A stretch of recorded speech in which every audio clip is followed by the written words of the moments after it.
Simulan na natin ang balitaan. Narito ang malalaki at makabuluhang balita ngayong araw. Hataw Balita ngayon. Tinutunto na ang kinaroroonan ng dalawang piloto ng nawawalang F-A-50 fighter jet ng Philippine Air Force batay sa signal mula sa kanilang personal locator beacon. Patuloy ang search and rescue operations gamit ang lahat ng available resources at umaasang matatagpuan silang buhay. Ayon sa PAP, ito ang unang malaking insidenteng kinasangkutan ng FA-50 mula nang mabili ito mula sa Korean Airspace Industries. Nawala ang komunikasyon sa jet ilang minuto matapos ito mag-take off mula sa Mactan Air Base sa Cebu para sa isang tactical night operation. The Philippine Air Force is conducting extensive and thorough search operations utilizing all available resources to locate the missing jet fighter aircraft. Our primary concern right now is the safe return of our aircrew. We are hopeful of locating them and the aircraft soon and ask you to join us in prayer during this critical time. Hataw Balita ngayon. Pinabulaan na naman ni PCO Secretary J. Ruiz na siya ang may-ari ng media firm na nakatanggap umano ng mahigit sa 200 million mula sa PCSO at iginiit na isa lamang siya ang authorized representative. Hinala niya may kaugnayan ng paglabas ng issue sa mga pagbabago sa PCO, kabilang ang pagsumiti ng courtesy resignation ng mga opisyal. Sa kabila ng kontrobersiya, tiniyak niyang ipagpapatuloy ang kampanya laban sa fake news. On my 8th day, may ganito ng storyang lumalabas. Ano to, demolition job? Fake news ba to? Ano ang dahilan? I was contemplating siyempre yung una mong reaction, di ba? File a legal action against these purveyors of fake news. Pero nung naitulog ko, naisip ko baka naman lalo lang tayong madistract. Madistract tayo sa focus na ano ang kinakailangan gawin bilang Presidential Communications Office. Hataw Balita ngayon. Mahigit 4 na buwan pa ang hinihintay o hihintayin bago magsimula ang impeachment trial ni Vice President Sara Duterte matapos suportahan ng mga senador ang timeline ni Senate President Francis Escudero. Dahil dito inilunsad ang People's Impeachment Movement upang himukin ang Senado na agad nang simulan ang paglilitis. Binubuo ito ng mga religious group leader at pamilya ng mga biktima ng drug war killings na layong makakalap ng 1 milyong pirma para sa kanilang panawagan. Hataw Balita ngayon. Iginit naman ni House Assistant Majority Leader Representative Jude Asidre na si Vice President Sara Duterte ang nakikinabang sa pagkaantala ng kanyang impeachment trial at tila hindi siniseryoso ang mga aligasyon laban sa kanya.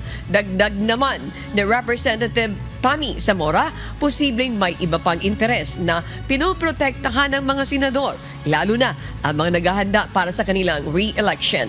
Sinabi pa ng mga kongresista na maaari nang simulan ang paglilitis matapos ng May 12 midterm elections kung gugustuhin ng Senado. Samantala, tiniyak naman ng Senate President Francis Escudero na susundin nila ang batas at magkakaroon ng patas na proseso. Masyadong matagal ang 3 buwan para masabi natin ito lang pwede tayo magsimula ng trial, no?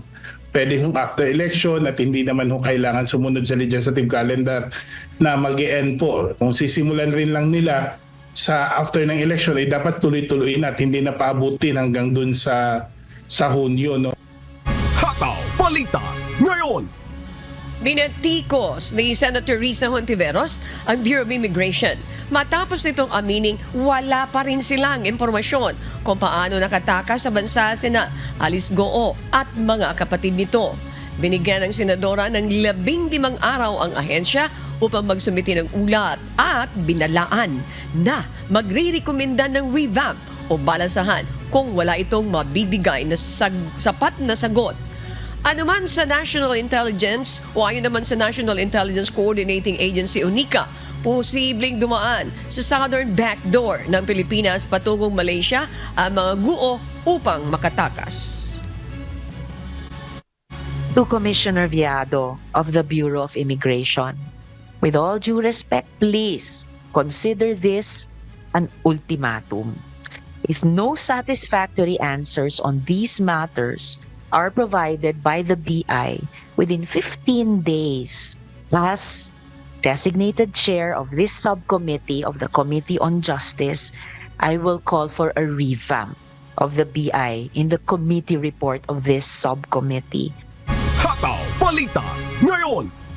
Ibinasura ng COMELEC First Division ang disqualification case laban sa 5 miyembro ng pamilya Tulfo dahil sa kakulangan na kinakailangang dokumento. Ayon kay Chairman George Erwin Garcia, hindi na isama ng petitioner ang kopya ng certificates of candidacy ng mga respondent kaya hindi na tinalakay ang merito ng kaso. Nilinaw naman ng COMELEC na maaaring muling ihain ang petisyon kung may papasa ang kompletong requirements. Hindi naman nangangahulugan na permanente yung dismissal na yan. Kung ano man yung remedyo na gustong i-avail nung petitioner, nasa kanya pa rin po yan. Madami naman pong option pa na available para po sa kanya at yung mga iba pang magpipetisyon. Hataw Balita ngayon. Dumalaw si Hart Aquino sa Commission on Elections sa COMELEC matapos maging viral ang kanyang pahayag na hindi siya pamilyar sa ahensya. Ayon sa dalaga, lumawak ang kanyang kaalaman matapos ang pag-uusap nila ni COMELEC Chairman George Erwin Garcia. Inalok din anya siya ng COMELEC na maging ambassador para sa voter education upang hikayatin ang mga kabataan na maging mas mulat sa halalan. Tinanggap ni Aquino ang oportunidad at nangakong gagamitin ang kanyang impluwensya upang hikayatin ang mga kabataan na bumoto ng may kaalaman. Kagaya ko na hindi masyadong knowledgeable din nga po sa COMELEC is alamin po natin and mag-vote tayo ng wisely para din sa atin yun eh. Yun po din yung na-realize ko na baliwalain yung nangyayari din sa paligid natin and mas bigyan natin ng focus. Hataw Balita ngayon. Tinawag ni National Security Advisor Eduardo Año walang basihan at isang pagtatangkang baguhin ang kasaysayan. Ang pahayag sa Chinese social media na bahagi umano ng China ang Palawan. Iginiit niyang walang anumang ebidensya o kasaysayan na sumusuporta sa naturang pahayag at malinaw na pag-aari ng Pilipinas ang Palawan batay sa kasunduan tulad ng Treaty of Paris at Treaty of Washington. Dagdag pa niya, bahagi ito ng mas malawakang disinformation campaign upang pahinain ang soberenya ng bansa. Hinimok ng NSA ang publiko na maging mapanuri sa ganitong maling impormasyon. Hataw Balita ngayon. Samantala, umakyat na sa 16.31 trillion pesos ang kabuang utang ng Pilipinas noong katapusan ng January 2025. Ayon sa Bureau of Treasury, mas mataas ito ng 261.47 billion pesos kumpara naman noong December 2024. Tumaas ito kasunod ng kadagdagang pangungutang ng gobyerno at paghina ng piso na umabot naman sa 58.375 kada dolyar mula naman sa 57.847. Sa kabila ng paglobo ng utang, tiniyak ng economic managers na nananatili itong nasa control basta't mas mabilis lumago ang ekonomiya. Hataw Balita ngayon. Samantala, binatikos ni University of the Philippines School of Economics Professor Shelo Magno ang isang interim commissioner ng Commission on Audit o COA matapos nitong sabihin na okay lang na mabankrupt ang mga Government-Owned and Controlled Corporation o GOCC dahil may sovereign guarantee ito. Iginiit ni Magno na dapat hikayatin ng mga GOCC na maging financially responsible at hindi umasa sa bailout ng gobyerno. Samantala, iniling naman niya at ng presidente ng labor group na Public Services Labor and Independent Confederation na si Annie Enriquez na masusing busisiin ng Korte Suprema ang gastusin ng PhilHealth upang matiyak na nasa tamang pamamahala ang pondo nito. Medyo disappointing yung ginawa nitong interim commissioner last time kasi in-undermine niya mismo yung COA report. So I think that's very problematic. Yung pangalawa pong comment ko doon bilang ekonomista din, sa binanggit ng COA commissioner, yung sinasabi niya okay lang na babankrupt ang mga GOCCs kasi may sovereign guarantee naman. I think it's also a very irresponsible comment coming from COA dahil dapat ang mga GOCCs natin ngayon, ini-encourage natin maging financially responsible at hindi nagre-rely sa pag-rescue ng government nila, lalo na kung nagkakaroon ng financial mismanagement. Hataw Balita ngayon.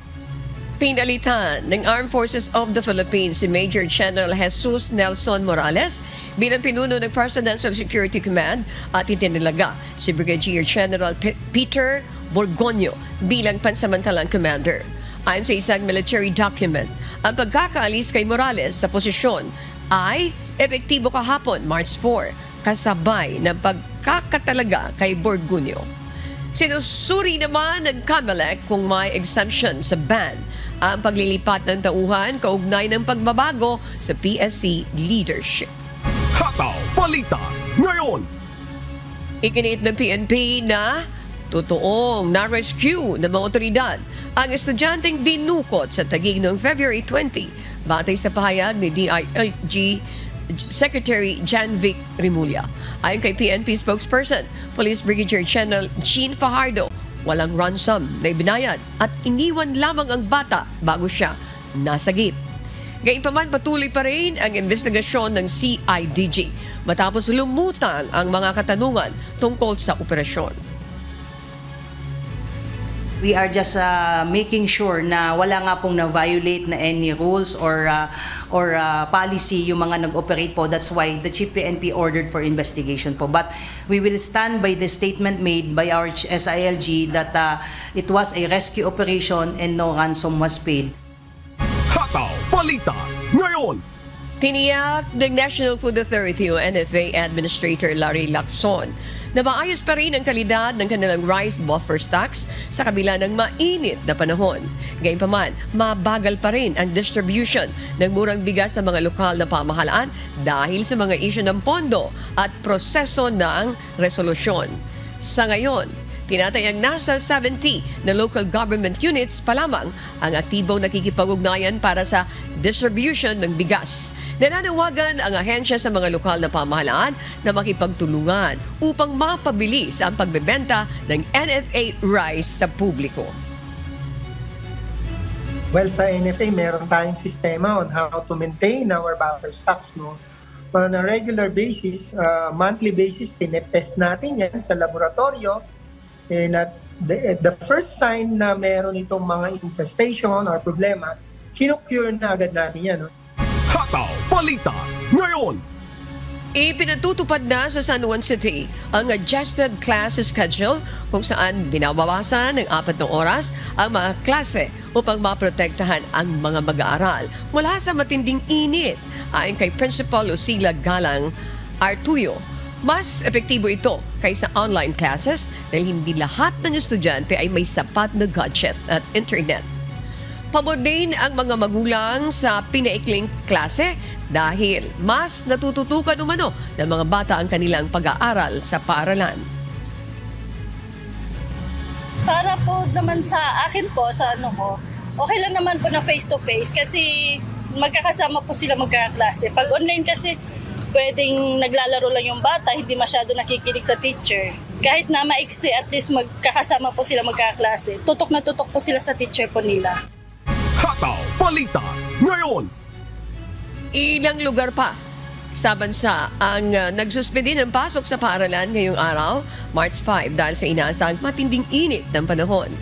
Sa buong lalawigan ng Cavite, walang pasok sa lahat ng antas ng pampubliko at pribadong paaralan. Samantala, sa Pasay City ay suspendido na rin ang face-to-face classes ng lahat ng estudyante ngayong araw hanggang bukas, March 6. Hataw Balita ngayon. Tiniyak naman ng Metropolitan Water Works and Sewerage System o MWSS na hindi magkakaroon ng kakulangan sa tubig sa Metro Manila ngayong tag-init dahil nananatiling mataas ang antas ng tubig sa Angat Dam. Ayon kay Patrick James Dizon ng MWSS, hindi inaasang bababa sa critical na 180 meters ang level ng tubig sa dam sa kabila ng tumataas na demand. Dagdag pa niya, ang tanging dahilan ng water interruption ay regular maintenance at pagkukumpuni ng mga tubo. Gayunpaman, hinimok ng MWSS ang publiko na magtipid pa rin ng tubig bilang paghahanda sa epekto ng pagbabago ng klima. Hataw Balita ngayon. Kasabay ng Fire Prevention Month tuwing Marso, ang pagtataas ng temperatura kaya mas maraming residente ang gumagamit ng electric fan at iba pang appliances na maaaring magdulot ng sunog. Ayon sa Bureau of Fire Protection, karamihan sa mga insidente ng sunog ay dulot ng electrical faults mula naman sa lumang appliances. Bagamat sa pinakahuling tala ng ahensya, bumaba ng 43% ang kaso ng sunog ngayong taon kumpara noong nakaraang taon. Pinapayuhan pa rin ng BFP ang publiko na magdoble ingat at alamin ang tamang paghahanda upang maiwasan ang sunog.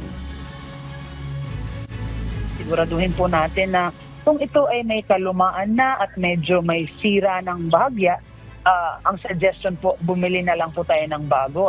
Huwag na pong pagtsagaan na tipirin, i-repair dahil mas malaki po ang magagastos natin at ang pinakamasaklap may nasasawi po sa ating pamilya. Hataw Balita ngayon. Patuloy na inaalam ng DPWH ang dahilan ng pagbagsak ng Kabagan Santa Maria Bridge sa Isabela at iniimbestigahan nila kung may problema sa disenyo nito. Natuklasan ng ahensya na solid steel ang ginamit na cables imbes na cable strands na mas angkop sa ganitong estruktura dahil sa tensile stress. Bukod sa disenyo, sinusuri rin ng DPWH totoo bang ang labis na bigat ng mga dumaan na truck ang naging sanhi ng pagguho ng tulay. Hataw Balita ngayon. Tiniyak ng DPWH NCR na hindi mahihinto ang operasyon ng EDSA Carousel sa kabila ng nakatakdang EDSA Rehabilitation sa katapusan ng Marso. Ililipat lamang ang linya ng mga bus sa kasunod na lane, ngunit mananatiling bukas ang mga istasyon para sa mga pasahero.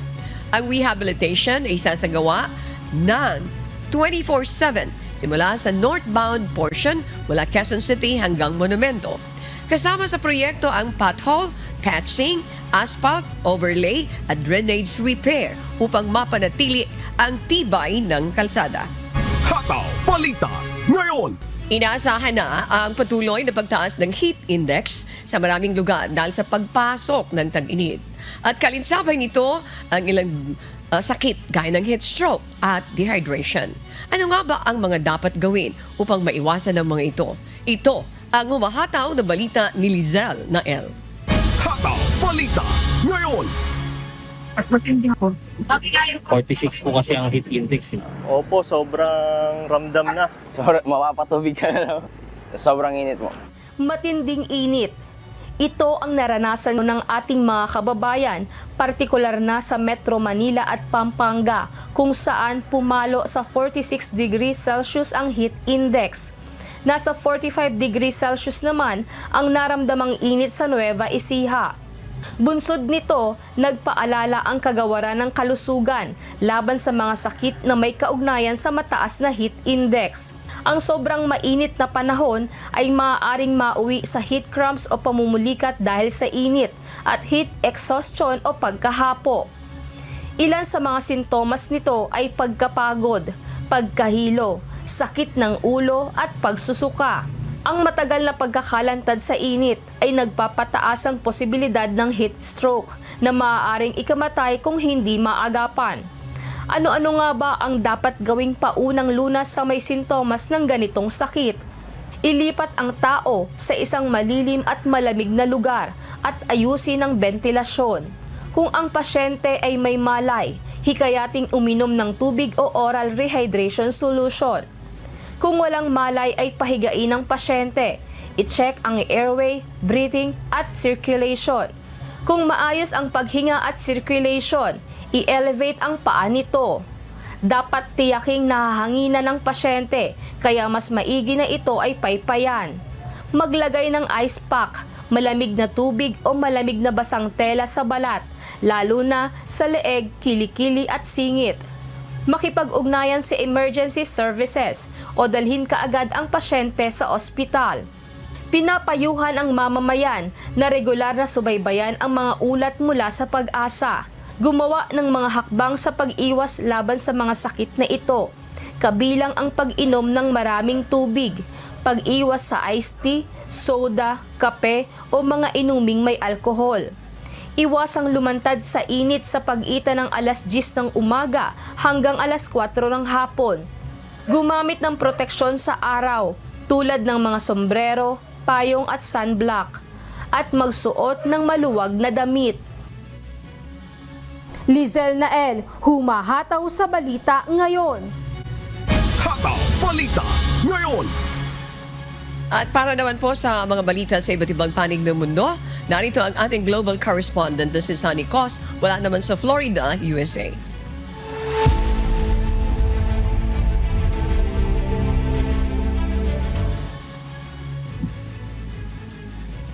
Good morning, Annie at mga kasambahay. Nananatiling matatag ang manufacturing sector sa Estados Unidos noong Pebrero. Ngunit tumaas naman ang presyo ng mga materyales sa mga pagawaan na maaaring maapektuhan ang produksyon dahil sa mga taripa. Ito ang humahataw na balita ni Kath Carriedo. Hataw Balita Ngayon. Bumaba ang Manufacturing Purchasing Managers Index o PMI ng Institute for Supply Management o ISM sa 50.3 mula sa 50.9 noong Enero na nagpapakita na matatag pa rin ang sektor. Ngunit tumaas naman ang presyo ng mga materyales na ginagamit sa mga pagawaan. Mas matagal din ang delivery ng mga materyales. Sinabi ng mga manufacturers na mga taripa ni US President Donald Trump sa ibang bansa ay nagdudulot ng alerto. Sinabi naman ni Stephen Stanley, Chief U.S. Economist ng Santander U.S. Capital Markets, na maaaring mas maapektuhan ng mga taripa ang mga manufacturing sector kumpara sa buong ekonomiya. Umaasa ang mga analysts na bababa ang produksyon ng mga automotive companies sa Mexico at Canada na nagbebenta ng kanilang produkto sa US. Ang mga taripa rin umano ay dahilan kaya ipinagpaliban ng Federal Reserve ang pagbababa ng interest rates. Ayon kay Timothy Fiori, Chairman ng ISM Manufacturing Business Survey Committee, nakikita na ang mga unang senyales ng problema sa mga suppliers dahil sa pinapabilis na delivery at diskusyon kung sino ang magbabayad sa mga taripa. Kath Carriedo, humahataw sa balita ngayon. Hataw Balita Ngayon. Inihayag ni Australian Prime Minister Albanese na handa umano magpadala ang kanyang bansa ng peacekeeping troops sa oras na humingi ang Ukraine ng tulong sa kanila sa patuloy na giyera nito laban sa Russia. Ito ang humahataw na balita ni Early Briones. Hataw Balita Ngayon. Nakikiisa umano ang Australia sa hangarin ng Ukraine na kapayapaan sa gitna ng nagpapatuloy na giyera nito sa Russia na tumagal na ng 3 taon. Nagsasagawa na rin umano ng maigting na pagpaplano ang gobyerno ng Australia sa pagbibigay ng tulong sa Ukraine sa hinaharap kung kakailanganin. Maliban sa military troops na handang ipadala ng Australia sa Ukraine, nagbigay rin umano ang bansa ng $1.5 billion na tulong, kung saan 1.3 billion nito ay nakalaan para sa military assistance upang mapalakas pa ang puwersa ng bansa. Sa kabila nito, wala pa umanong natatanggap na paghingi ng tulong ang Australia mula kay Ukraine President Volodymyr Zelensky. Kung sakali man umano humingi pa ng karagdagang tulong, partikular sa pagpapadala ng Australian military troops, handa umanong umaksyon ng bansa dahil nasa pambansang interes nila ang paninindigan sa karapatang pangkapayapaan ng Ukraine at mga mamamayan nito. Gayunpaman, ang opposition leader na si Peter Dutton ay hindi naniniwala na kailangang magpadala ng tulong militar ng Australia sa Ukraine dahil kagaya umano sa isang panayam ni United States President Donald Trump.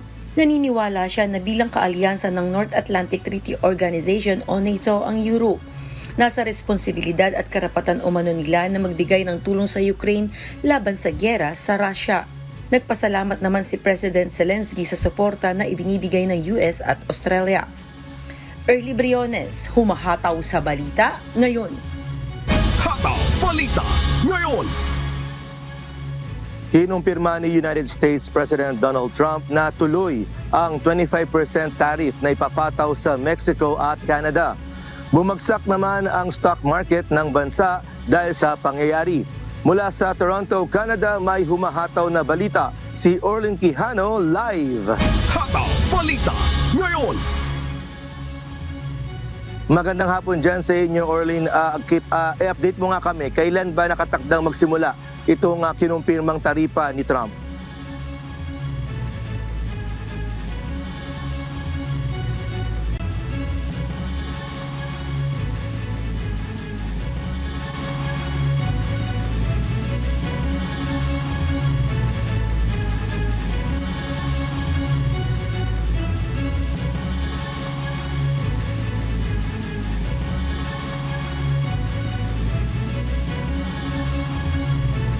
Babalikan natin si Orlin Quijano. Samantala, umabot na sa Korte Suprema ng Estados Unidos ang tangka ng Mexico na papanagutin ang mga kumpanya ng baril sa Estados Unidos. Ang mga baril na gawa dito sa Estados Unidos ay tinuturing na dahilan ng Mexico sa karahasang nagaganap na o ginagawa ng mga drug cartel sa kanilang bansa. Ito ang humahataw na balita ni Noel Poliarco. Hataw Balita ngayon. Pinayagan ng Korte Suprema ng Estados Unidos ang mga naulilang magulang ng nangyaring Sandy Hook shooting noong 2012 na sampahan ng kaso ang mga kumpanya ng baril sa bansa. Sa kabila nito, inaasahan din ngayong araw na ang mga hukom ng Supreme Court ay magiging masinsin naman sa tangka ng Mexico na papanagutin ng mga kumpanya ng baril sa Estados Unidos kung saan itinuturo na dahilan na nagmula pa sa Estados Unidos ang mga baril ng mga drug cartel sa bansa. Bunsod nito, nag-aalala ang mga Gun Violence Prevention Group na papanigan ng Korte Suprema ang mga kumpanya ng baril. Layo ng pagsasampa ng kasong ito na makakuha ng kabayaran sa mga pinsalang na idudulot ng baril at upang makapagtaguyod ng mas ligtas na disenyo ng firearm kasabay ng paglalayo rito sa kamay ng mga kriminal at mapanagot ang industriya ng baril.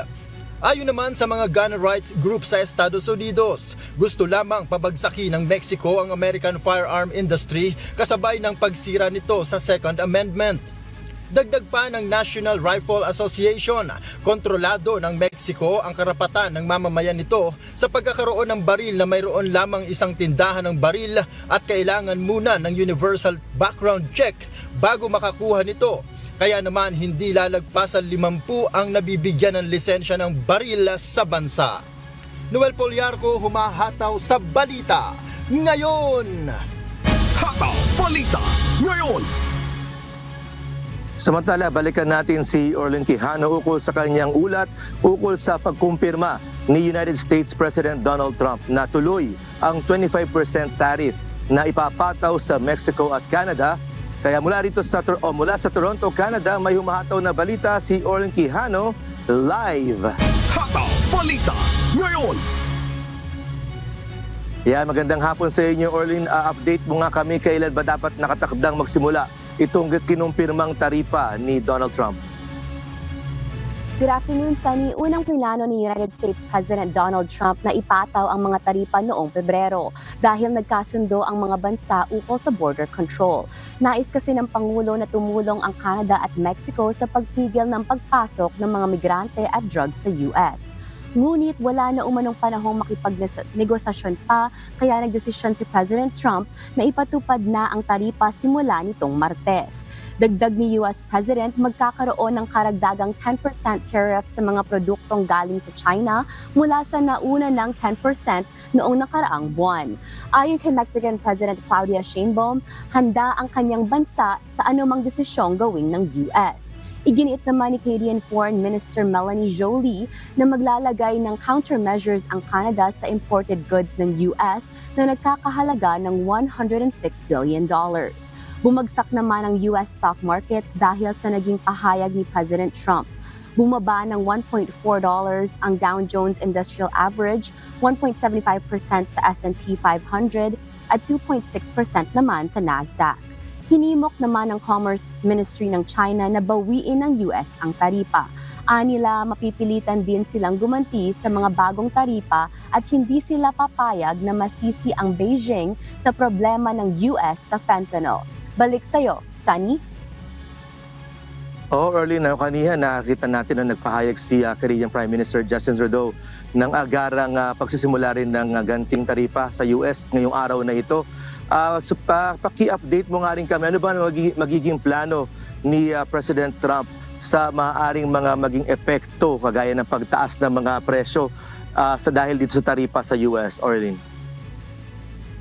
Sunny, ayon kay President Trump, he's been always dismissing the concerns ng magiging measures nga nito ng economic damage sa US. He has been denying the possibility na tataas yung mga presyo sa mga consumers. Kaya for the most part, ang plano ng US is to stay and continue to build things within their own country as well. But on the other hand naman, ayon nga kay Prime Minister Justin Trudeau dito sa Canada, talagang mararamdaman ng ating mga kababayan yung epekto ng pagtaas ng presyo ng mga consumer goods sa dalawang bansa, both in US and Canada.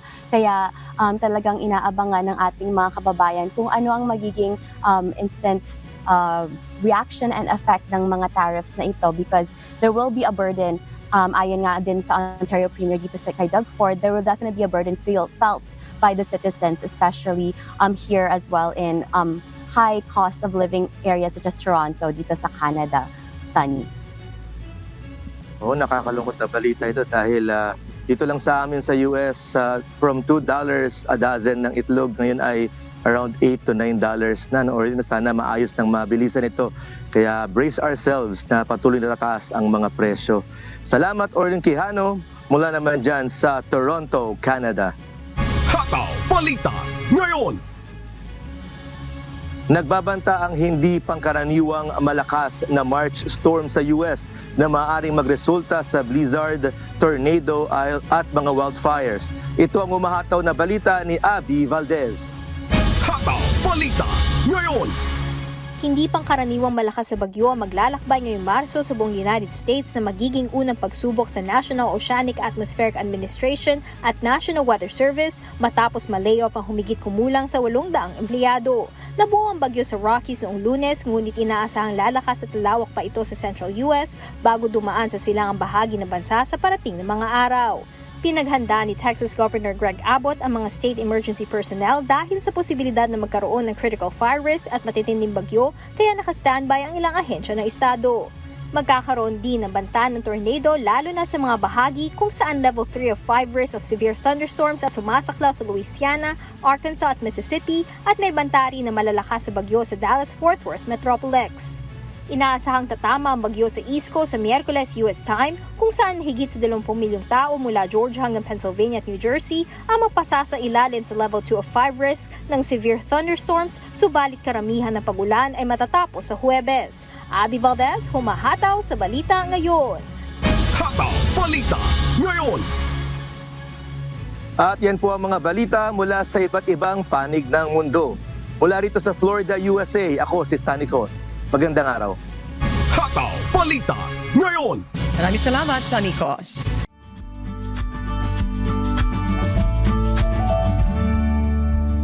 Alamin natin ang magiging lagay ng panahon sa iba't ibang bahagi ng bansa ngayong araw ng Miyerkules. Panoorin po natin ang update mula sa Philippine Weather Bureau, Pag-asa.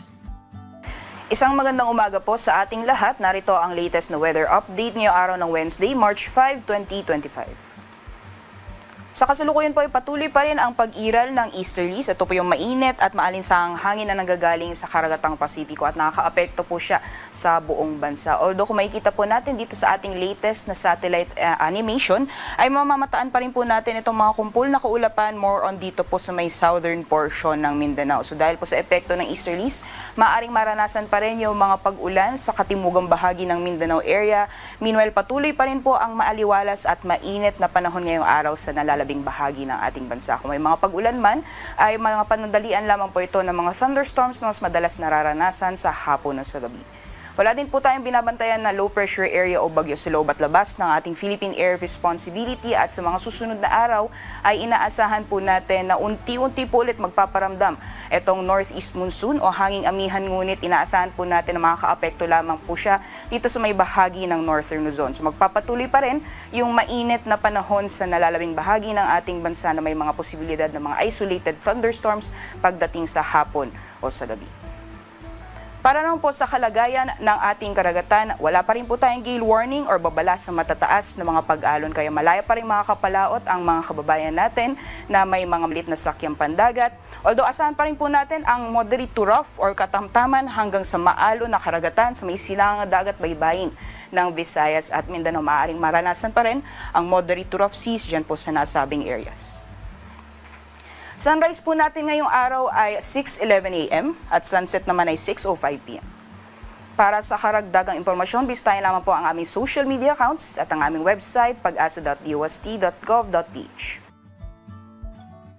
At napanood po natin ang update mula po kay Pag-asa Weather Specialists, Ria Torres. Tandaan po, sa bawat araw na ating nasisilayan, tayo ay magpasalamat sa Diyos na may lalang.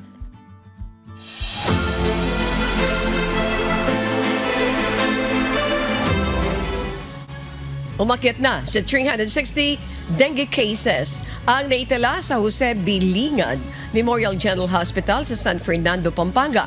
Umabot na rin sa 8 ang naitalang nasawi. Si Nestor Torres, humahataw. Hataw Balita ngayon.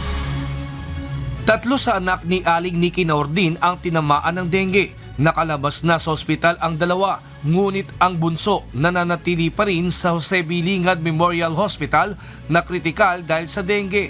Sa amin po kasi marami ng cases ng dengue po eh. Possible po, nandun lang din po siya kasi sunod-sunod na po yung nagkakaroon ng dengue doon. Ang 10 years old naman na anak ni Jason Ocampo, hinihinalang tinamaan ng dengue sa paaralan. Kasi hindi lang naman po kasi siya yung na-dengue. Marami po siyang na-dengue na schoolmate niya po doon.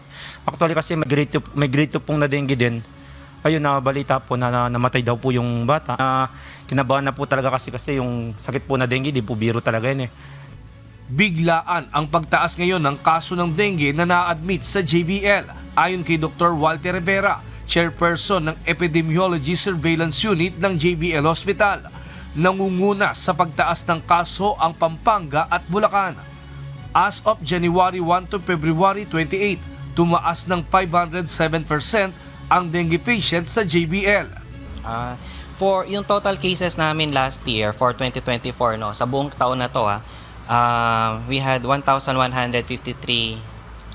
dengue cases for 2024, and then for 2025 as of February meron na kaming 360. Pero comparing yung month ng January to February, mataas ang cases namin as compared to January and February of last year. Ang bilang naman ng nasawi ngayong taon mula January hanggang February ay 8 na, kumpara sa parehong buwan noong nakaraang taon na 1 lamang. Majority ng mga nakakatch kasi namin dengue, nasa late stage na ng dengue, kaya ang hirap na silang habulin.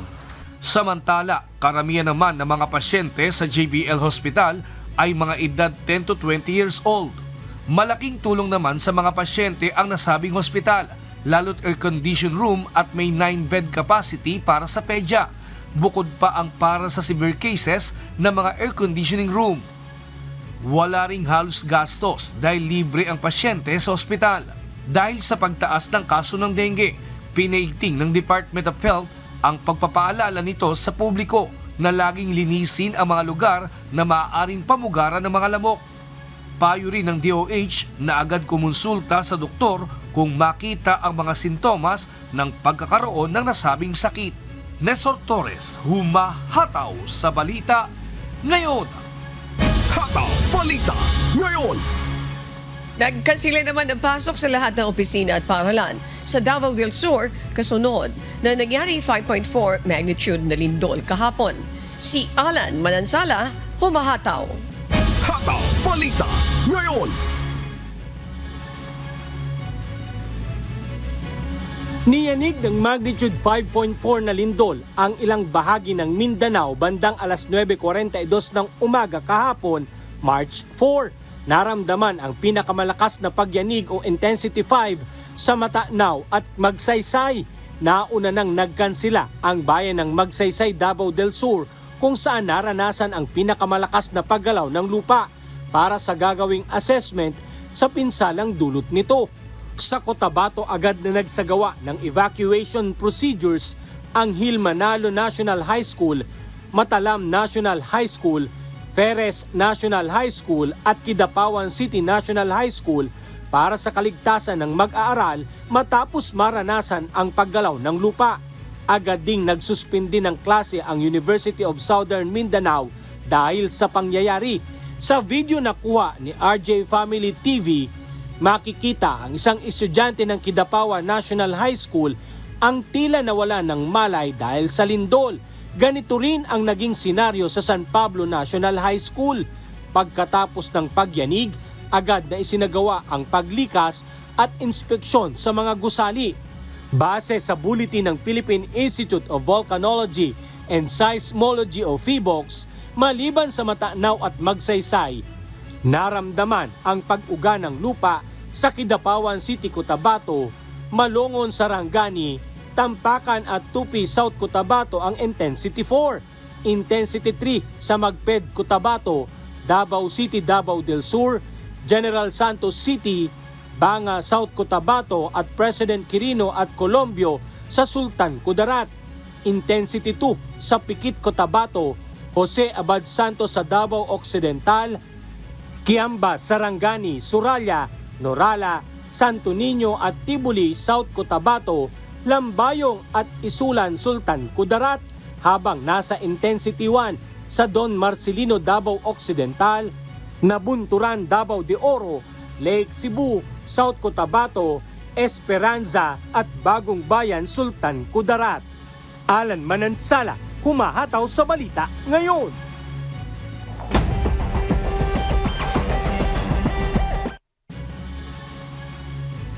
Umabot naman sa 34 ang bilang ng mga naaresto ng pulisya dahil sa paglabag sa gun ban na ipinatutupad sa Bangsamoro Autonomous Region and Muslim Mindanao o BARN. 16 sa mga ito ay naaresto sa isinagawang COMELEC checkpoints sa rehiyon, habang ang 18 naman ay naaresto sa iba't ibang police operations. Ayon sa PRO BARN, asahan ang mas mahigpit at mas maraming checkpoints sa rehiyon. Lalo't papalit na rin ang campaign period ng House of Representatives at local candidates na magsisimula ngayong March 28 hanggang May 10. Hataw Balita ngayon.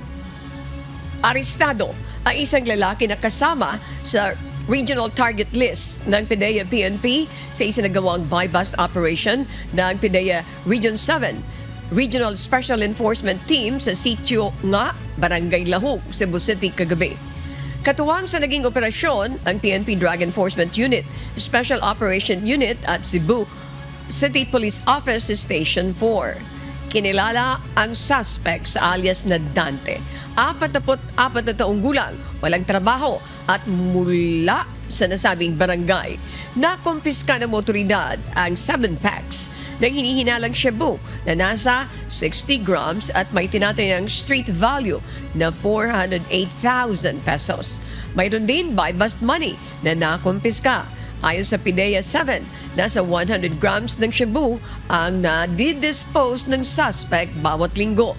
Dagdag ng ahensya, nasama sa regional target lists si Dante noong nakaraang taon at umalis sa kanilang lugar dahil nahuli na umano ang mga contact nito sa kanilang sitio.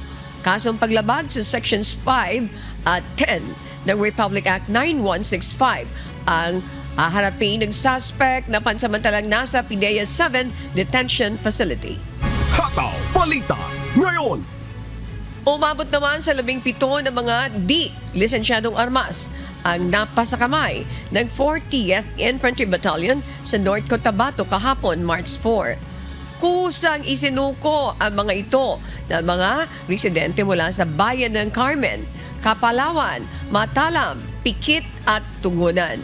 Kabilang sa mga isinukong armas ang 11 rifle, 3 RPG RLL, 1 9mm at 2 caliber 45 pistol. Hataw Balita ngayon. Nailigtas ang isang sugatang kuwago na nasagip sa General Santos City. Pinakawala naman ng Sarangani Bay Protected Seascape ang mahigit 100 olive Ridley Sea Turtle o pawikan kamakalawa matapos itong mapisa noong March 2. Si Marie Perehon, umahataw. Hataw Balita ngayon. Ligtas na ang isang sugatang eastern grass owl na natagpuan ng isang residente sa Barangay Ligaya sa General Santos City. Agad itong na-turn over sa Community Environment and Natural Resources o CENRO. Batay sa pagsusuri, may sugat sa kanang paa ang kwago at agad itong nakipag-ugnayan sa City Veterinary para sa tamang pangangalaga at rehabilitasyon. Sa ngayon, inoobserbahan pa ang nasabing ibon at papalayain sa natural na tahanan kapag ganap na itong gumaling. Hinihikayat din ng CENRO Jensen ng publiko na iulat ang anumang insidente ng wildlife sighting. Mahigpit ding ipinagbabawal ng Wildlife Resources Conservation and Protection Act sa ilalim ng Republic Act 9147 ang paghuli, pagbebenta at pananakit sa mga hayop sa wildlife upang matiyak ang kanilang proteksyon sa natural na tirahan. Samantala, nasa 101 olive Ridley Sea Turtle o pawikan ang pinakawala ng Sarangani Bay Protected Seascape o SBPS nitong Lunes matapos mapisa noong Linggo ng alas 11 ng gabi sa baybayin ng Barangay Borias. Ang conservation ay pinangunahan ng DNR Community Environment and Natural Resources Office o MENRO ng GLAN, mga volunteer ng bantay dagat at sinaksihan ng mga miyembro ng community at ng mga on-the-job trainees mula sa GLAN Institute of Technology. Binigyang diin ng DNR CENRO GLAN ang kahalagahan ng pagpapanatili ng mga pawikan, lalo na ang mahahalagang ecological concept tulad ng natal homing at imprinting. Tinatayang 1% lamang sa napipisang pawikan ang umaabot sa hustong gulang dahil sa iba't ibang banta mula sa natural na predasyon hanggang sa panganib na dulot ng tao. Ang olive Ridley Sea Turtle o pawikan ay kabilang sa mga species na nasa ilalim ng DENR Administrative Order o DAO number 2019-09 na bahagi ng updated National List of Threatened Philippine Fauna and their categories at protektado sa ilalim ng Republic Act No. 9147 o Wildlife Resources Conservation and Protection Act. Marie Perehon, humahataw sa balita ngayon. Hataw Balita ngayon. Patuloy po namin kayong inaanyayahan sa isinasagawang mass indoctrination ng MCGI. Day 3 na po tayo, mamayang alas 7 ng gabi. Philippine Time sa official MCGI social media accounts, kabilang po ang MCGI channel, ang official YouTube channel ng Members Church of God International. Patuloy din po namin kayong inaanyayahan na makiisa sa Global Prayer for Humanity tuwing Lunes hanggang Biyernes po, alas 9:30 ng gabi. Ito po ay nakastream ng live sa lahat ng MCGI social media accounts. Ang Global Prayer for Humanity ay bukas po sa lahat, anuman ang inyong relihiyon o lahi. At sa aming ibabahaging mga salita ng Diyos na ating sandigan, mula sa Kawikaan 17:22. Ang masayang puso ay mabuting kagamutan, ngunit ang bagbag na diwa ay tumutuyo ng mga buto.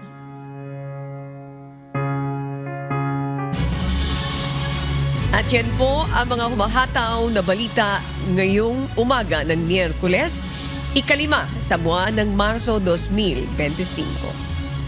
Sa ngalan ng lahat ng bumubuo ng UNTV News and Rescue, UNTV Radyo La Verdad 1350 at ng ating mga correspondent mula sa Pilipinas at sa iba't ibang panig ng mundo.